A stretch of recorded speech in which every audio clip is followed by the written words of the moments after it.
손주의 첫 말이 엄마가 할미였어요. 그런데 5년 뒤 그 아이가 제 앞에서 사라졌습니다. 5년간 손주를 키워주고 며느리한테 받은 카톡 한 통. 이제 안 오셔도 돼요. 감사했습니다. 5년이 그렇게 끝났어요. 손주의 첫 말이 뭐였는지 아세요? 엄마, 아빠, 할미였어요. 손주를 향한 할머니의 사랑은 그 어떤 상처도 이겨냅니다. 그 이야기가 지금부터 시작됩니다. 구독, 좋아요는 영상 제작이 큰 힘이 됩니다.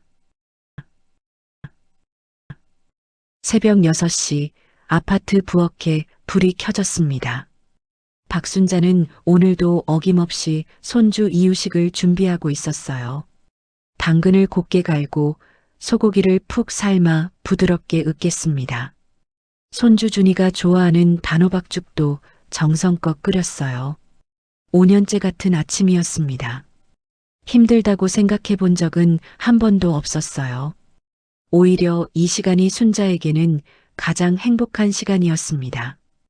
할미, 작은 목소리가 들려왔어요. 순자는 앞치마를 두르고 손주 방으로 달려갔습니다. 5살 준이가 눈을 비비며 이불 위에 앉아 있었어요. 우리 준이 일어났어. 할미가 맛있는 거 만들었어. 순자가 준이를 안아 올렸습니다. 작은 몸에서 아기 냄새가 났어요. 이 냄새를 맡을 때마다 순자는 세상에서 가장 부자가 된 기분이었습니다. 아침을 먹이고 세수를 시키고 옷을 입혀 어린이집에 데려다 줬어요. 오후 4시에 다시 데려와 간식을 먹이고 놀아주고 저녁을 먹였습니다. 순자의 하루는 온전히 준이를 중심으로 돌아갔어요. 저녁이면 둘이 나란히 앉아 뽀로로를 봤습니다. 준이가 까르르 웃으면 순자도 따라 웃었어요. 손주의 웃음소리는 세상 어떤 음악보다 아름다웠습니다. 할미, 뽀로로 웃긴다. 그래, 웃기지? 우리 준이가 더 웃기다. 밤이 되면 준이는 꼭 순자의 품에 안겨 잠들었어요. 이불을 덮어주면 작은 손이 순자의 손가락을 꼭 잡았습니다. 할미 냄새 좋아. 할미 냄새 맡아야 잠 와. 순자의 눈에서 눈물이 핑 돌았어요. 이 작은 존재가 자신을 이렇게 필요로 하다니. 남편을 일찍 보내고 아들 하나 키우며 힘들게 살았지만 이제는 이 손주가 순자의 전부였습니다. 5년간 순자는 준이의 모든 처음을 함께 했어요. 첫 이유식, 첫 걸음마, 첫 말, 첫 어린이집 등원. 사진첩에 하나하나 담았고 그날그날의 기록을 수첩에 적었습니다. 그런데 어느 날 며느리에게서 연락이 왔어요. 어머니, 이제 준이를 어린이집 종일반으로 옮길게요. 순자는 의아했지만 대수롭지 않게 넘겼습니다. 그래, 네가 알아서 해라. 그런데 그 뒤로 일주일이 지나도 아들 가족에게서 연락이 없었어요.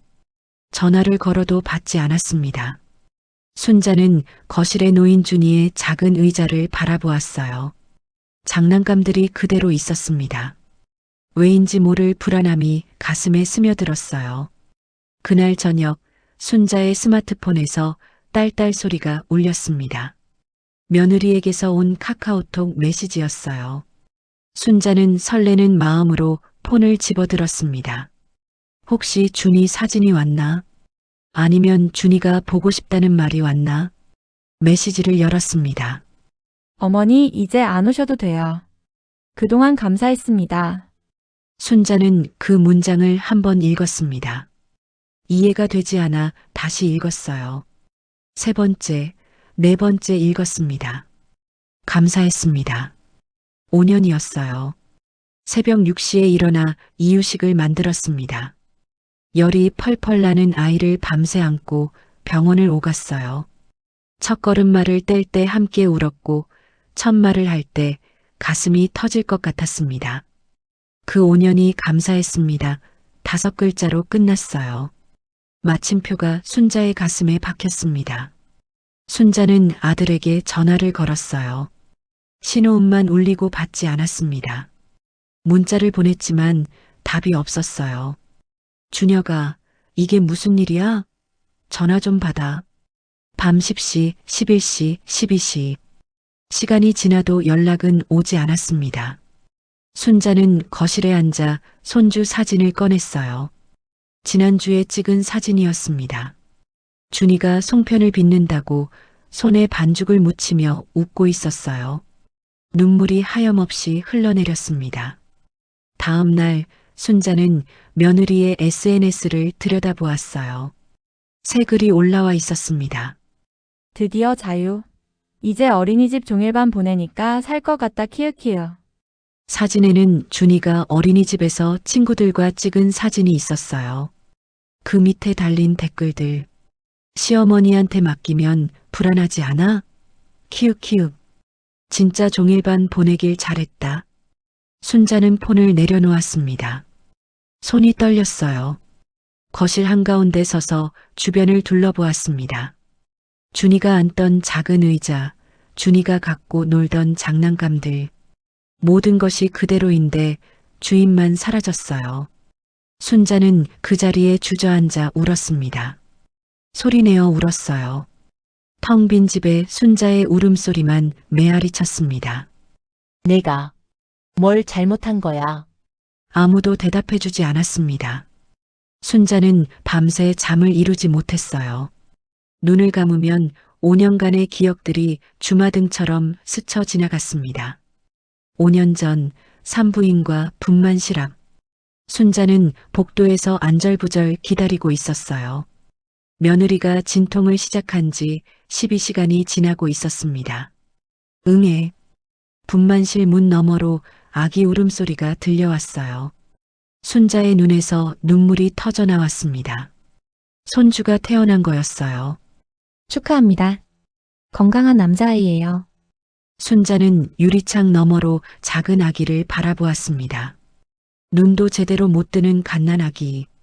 세상에서 가장 작고 예쁜 존재였어요. 내 손주. 그날 순자는 평생 울어본 것보다 더 많이 울었습니다. 6개월 뒤 며느리가 직장에 복귀할 때가 됐어요. 현정이 조심스럽게 말했습니다. 어머니 혹시 아이 좀 봐주실 수 있으세요? 순자는 고민할 필요도 없었어요. 그럼 당연하지. 내가 볼게. 그날부터 순자의 삶은 온전히 준이를 위한 것이 됐습니다. 준이가 생후 10개월 됐을 때였어요. 이유식을 먹이다가 순자는 귀를 의심했습니다. 뭐라고? 준아, 다시 말해봐. 할미. 순자는 숟가락을 떨어뜨렸어요. 첫말이었습니다. 엄마도 아빠도 아닌 할미가 첫말이었어요. 순자는 준이를 끌어안고 펑펑 울었습니다. 우리 준이 말했어. 할미라고 했어. 그날 저녁 아들 부부에게 자랑했어요. 그런데 며느리의 표정이 좋지 않았습니다. 엄마보다 할머니를 먼저 불렀네요. 순자는 그때 그 표정의 의미를 몰랐어요. 1년 뒤 준이가 첫 걸음마를 뗐습니다. 거실에서 뒤뚱뒤뚱 걷다가 순자를 향해 걸어왔어요. 할미. 순자는 두 팔을 벌리고 기다렸습니다. 준이가 품에 안기는 순간 세상을 다 가진 것 같았어요. 그 모든 기억들이 머릿속을 맴돌았습니다. 순자는 사진첩을 넘기다가 한 장에서 멈췄어요. 준이가 삐뚤빠뚤한 글씨로 그린 그림이었습니다. 할머니와 아이가 손잡고 있는 그림. 그 위에 이렇게 적혀 있었어요. 할미 사랑해. 순자는 그 그림을 가슴에 안고 울었습니다. 5년의 사랑이 거기 담겨 있었어요. 일주일 뒤 초인종이 울렸습니다. 문을 열자 아들 준혁이 서 있었어요. 한 번도 본 적 없는 표정이었습니다. 엄마 할 말이 있어. 순자는 아들을 거실로 들였어요. 준혁이 소파에 앉지 않고 바닥에 무릎을 꿇었습니다. 무슨 일이야? 왜 그래? 준혁이 고개를 숙인 채 말했어요. 엄마, 미안해. 내가 진작 말했어야 했는데, 순자의 가슴이 덜컥 내려앉았습니다. 현정이가 3년 전부터 거실에 CCTV를 설치했어. 뭐라고? 순자의 귀가 멍해졌어요. 아들의 말이 이해가 되지 않았습니다. CCTV? 왜? 준혁이 더 깊이 고개를 숙였어요. 혹시 엄마가 준이한테 뭔가 하지 않나? 확인하려고. 순자는 벽을 짚었습니다. 다리에 힘이 풀렸어요. 나를 학대범 취급한 거야? 목소리가 떨렸습니다. 5년간 내 손주처럼, 아니 내 새끼처럼 키운 아이였어요. 새벽부터 밤까지 내 모든 것을 바쳤습니다. 준이가 열날 때 내가 밤새 안아준 거 알잖아. 병원 3번 갔다 왔어. 그것도 다 봤으면서 준혁이 아무 말도 하지 못했어요. 순자는 거실 구석구석을 둘러보았습니다. 3년간 카메라가 자신을 지켜보고 있었구나. 기저귀 가는 것도, 밥 먹이는 것도, 재우는 것도, 모든 행동이 감시당했구나. 나가. 순자의 목소리가 낮아졌어요. 엄마, 나가라고 했어. 순자는 처음으로 아들에게 소리쳤습니다. 준혁이 고개를 숙인 채 현관으로 나갔어요. 문이 닫히는 소리가 들렸습니다.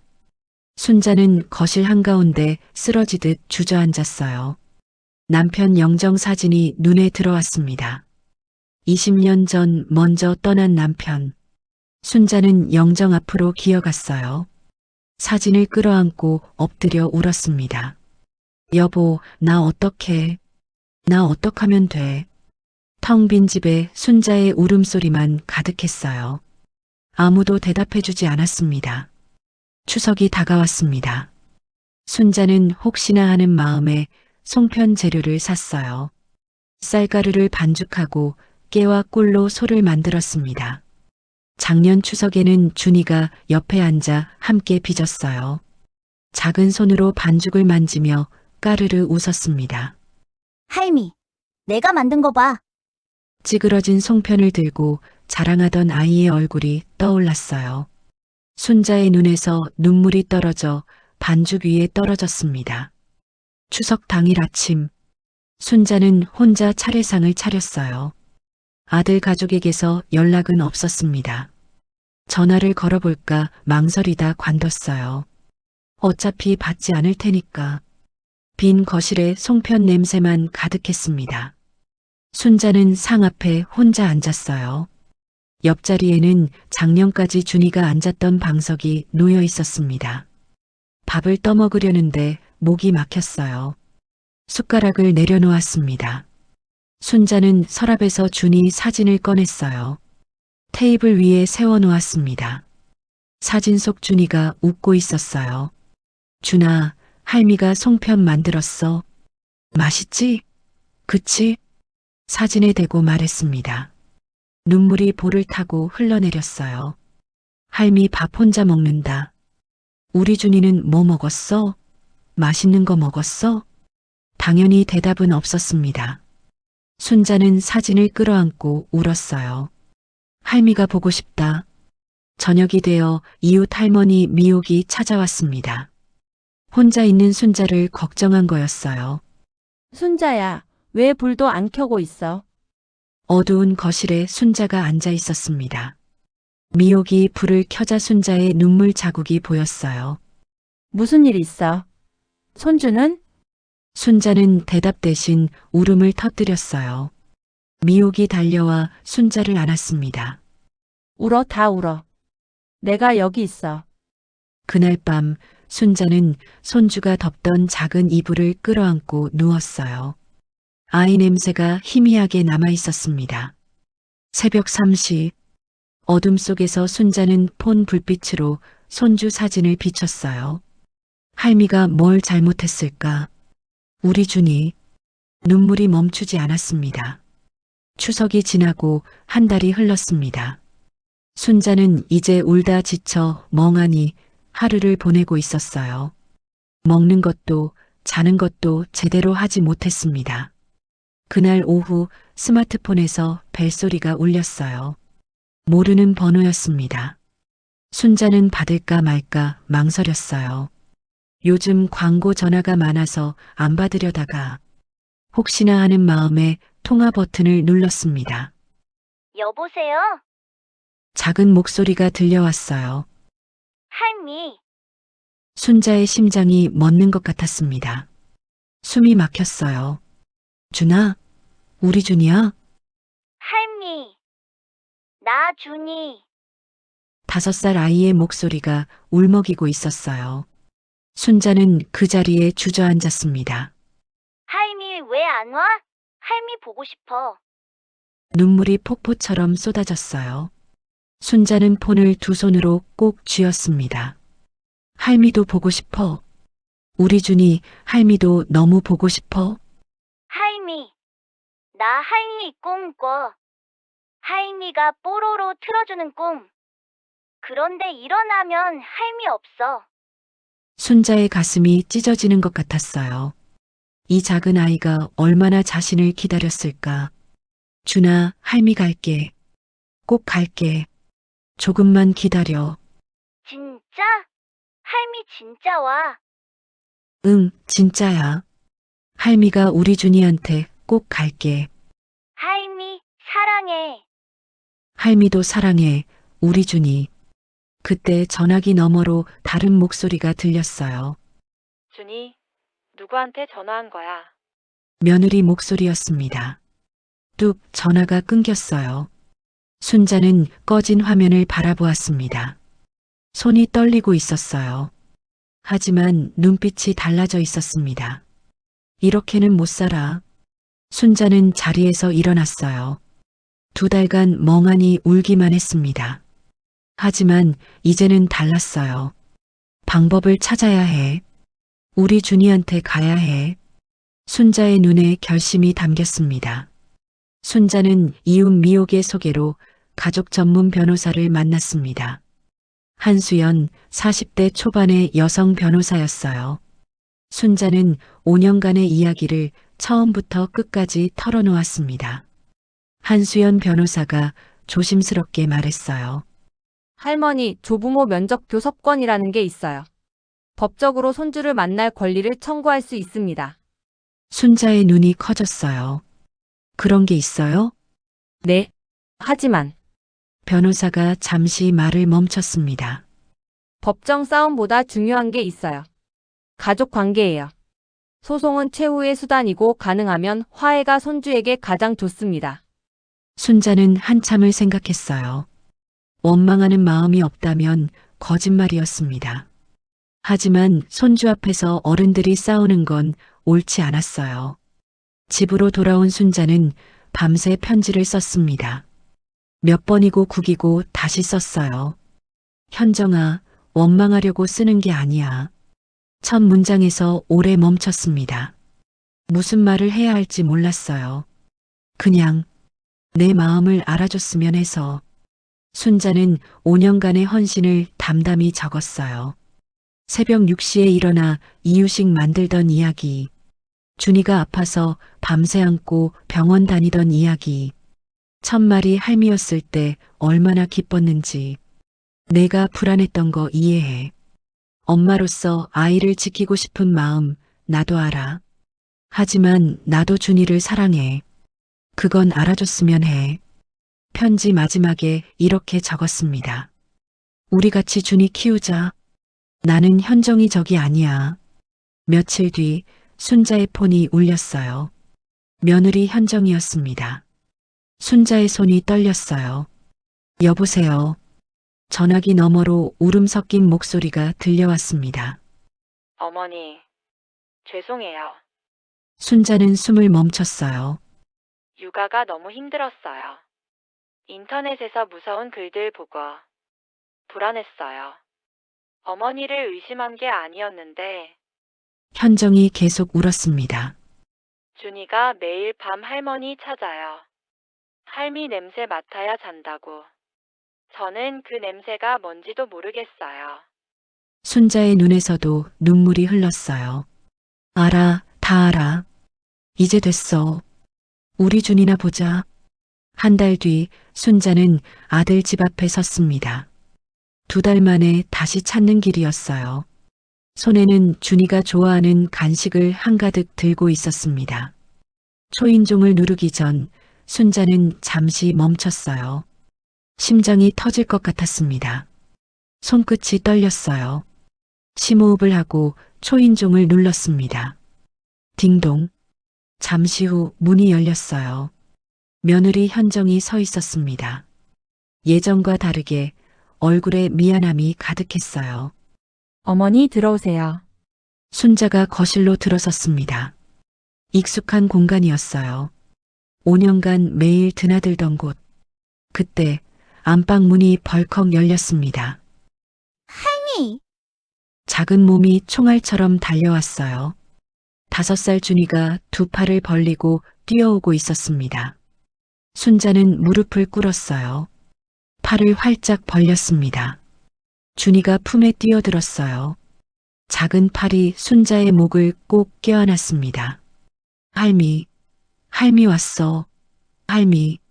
순자는 손주를 끌어안고 눈물을 쏟았어요. 2달간 그리웠던 작은 몸, 익숙한 아이 냄새. 할미 왔어. 우리 준이 할미 왔어. 준이가 할머니 얼굴을 2 손으로 잡았어요. 눈물 젖은 할머니 얼굴을 들여다보며 말했습니다. 할미 냄새? 할미 냄새 좋아? 이제 안 갈 거지? 순자는 손주의 볼에 뽀뽀했어요. 안 가. 할미 안 가. 이제 자주 볼 거야. 며느리 현정이 다가와 무릎을 꿇었습니다.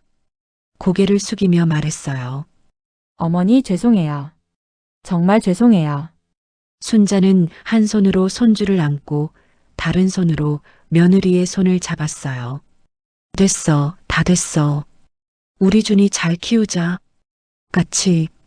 아들 준혁도 다가왔습니다. 어머니 앞에 무릎을 꿇으며 고개를 숙였어요. 순자는 3 사람을 바라보았습니다. 원망도 분노도 이제 없었어요. 품에 안긴 따뜻한 손주만 느껴졌습니다. 할미, 오늘 뽀로로 볼 거야? 준이가 해맑게 물었어요. 순자가 웃음 지으며 대답했습니다. 그래, 보자. 할미랑 같이 보자. 창밖으로 오후 햇살이 쏟아지고 있었어요. 할미와 손주의 세상이 다시 시작되었습니다. 여러분은 어떻게 생각하시나요? 할머니 입장도 이해가 가고 불안했던 며느리 입장도 이해가 가시나요? 가족 사이에서 소통이 얼마나 중요한지 이 영상이 보여주는 것 같아요. 불안은 던져버리고 이젠 서로의 마음을 알아가는 작은 용기가 필요한 때 같아요. 서로를 생각하면서 오늘 종이와 펜을 들고 글을 쓰면서 마음을 담아보는 건 어떨까요? 오늘도 끝까지 시청해 주셔서 대단히 감사합니다. 좋은 하루 되세요.